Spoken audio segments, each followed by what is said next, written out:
Akulah pokok anggur dan kamulah ranting-rantingnya.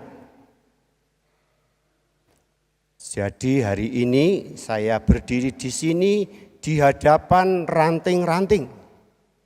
Ini ranting-ranting. Hai ranting-ranting pokok anggur, selamat pagi. Terima kasih ranting sungguhan, bisa ngomong sekarang ranting. Mana buahnya? Tunjukkanlah buahnya, kalau tidak berbuah akan dibuang keluar menjadi kering dan dibakar. Bapak, Ibu, dan saudara-saudari yang terkasih, Injil hari ini dikatakan demikian, dalam amanat perpisahannya. Ini dikatakan Yesus di dalam menyampaikan amanat perpisahannya. Kapan Yesus membuat amanat perpisahan itu?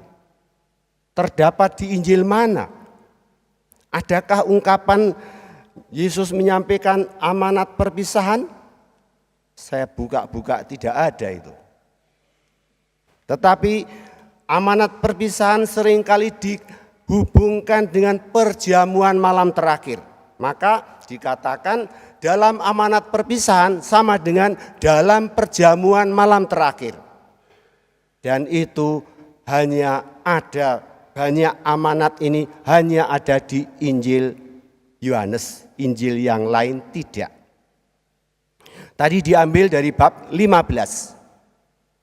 Amanat perpisahan atau perjamuan malam terakhir ditulis dalam Injil Yohanes bab 13 termasuk mencuci kaki murid-murid. Itu babnya 13. Kalau ingat perjamuan malam terakhir, kita tahu bahwa Yesus mengambil roti, mengambil anggur, inilah tubuhku, inilah darahku, ambillah, makanlah, minumlah.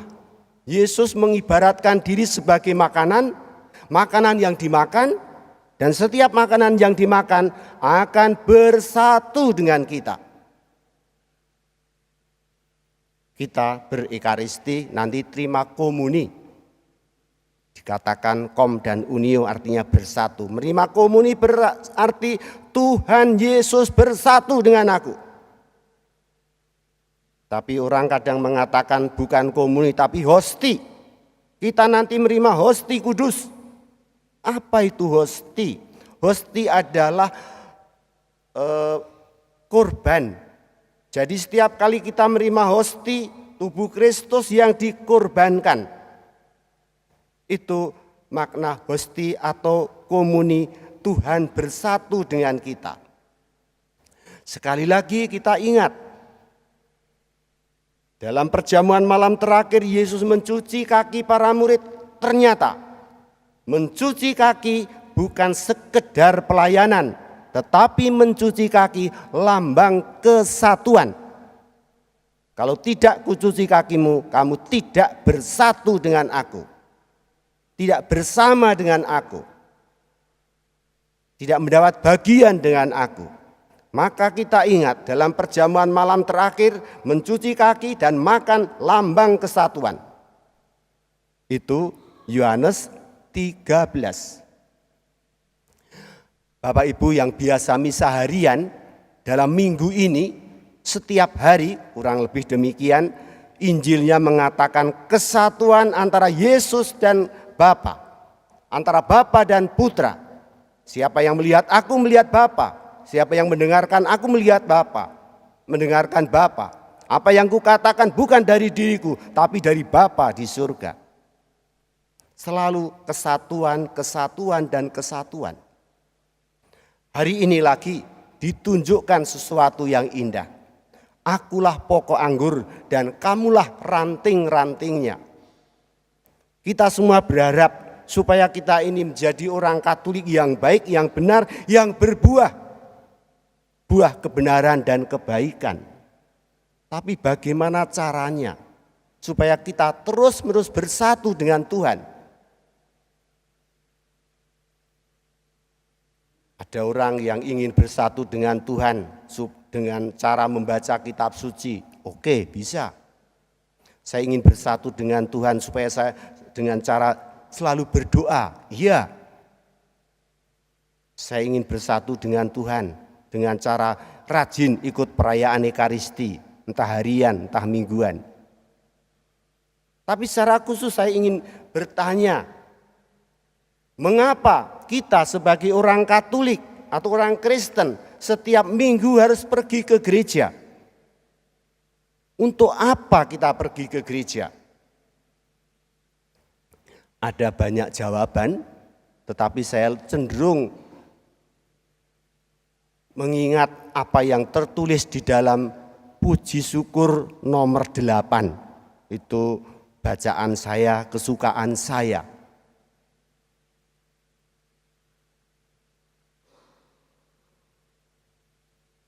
Apa yang tertulis di dalam puji syukur nomor 8? Kebiasaan orang Kristen, orang Kristiani, kita orang Katolik berhimpun pada hari Minggu. Sebentar, sejak kapan ada kebiasaan orang Katolik atau orang Kristen berkumpul pada hari Minggu? Sejak kapan itu? Dalam buku ini dikatakan berkumpul pada hari Minggu itu untuk merayakan perayaan Ekaristi atau perayaan Sabda, ini didasarkan pada tradisi para rasul. Tradisi para rasul, kebiasaan para rasul setelah Kristus bangkit. Jadi sebelum Kristus bangkit tidak ada tradisi berkumpul hari Minggu. Yang ada adalah tradisi berkumpul hari Sabat, yaitu hari Sabtu. Maka sebelum Kristus bangkit adanya orang Sabat pergi ke merayakan hari Sabat, hari Sabtu. Tetapi setelah Kristus bangkit, orang berkumpul hari Minggu. Karena itu hari kebangkitan. Maka apa maknanya kita berkumpul hari Minggu? Saya hubungkan tadi supaya kita tetap bersatu dengan pokok anggur. Setiap kali kita berkumpul hari Minggu seperti ini, kita adalah merayakan misteri Paskah, rahasia Paskah.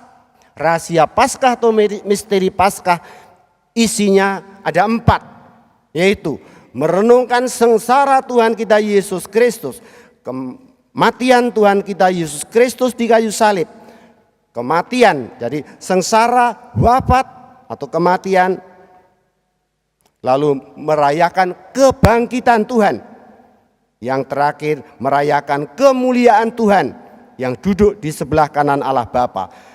Setiap kali hari Minggu kita merenungkan Yesus Kristus yang sengsara, yang wafat, yang bangkit, dan yang mulia di surga sebagai pendoa atau pengantara kita yang duduk di sebelah kanan Allah Bapa.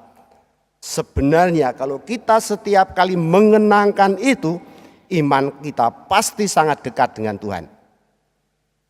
Juga dikatakan dalam buku Puji syukur nomor 8, nanti bisa dicek di rumah. Dikatakan juga gereja mengajak kita semua untuk bersyukur. Bersyukur karena apa? Karena setiap kali kita berminggu seperti ini, kita dilahirkan kembali. Iman kita dilahirkan kembali, diperbarui lagi. Dengan mendengarkan sabda dan menyambut Ekaristi, menyambut komuni. Itu salah satunya cara supaya kita tetap bersatu dengan Kristus. Yesus pokok anggur, kita ranting-rantingnya. Lagi-lagi tadi soal komuni saya ulangi lagi, komuni makanan. Kita menerima Yesus mengatakan di sebagai makanan karena ingin bersatu dengan kita. Makanan itulah yang menghidupkan, kita hidup punya daya karena Kristus yang menjadikan dirinya roti menjadi makanan kita.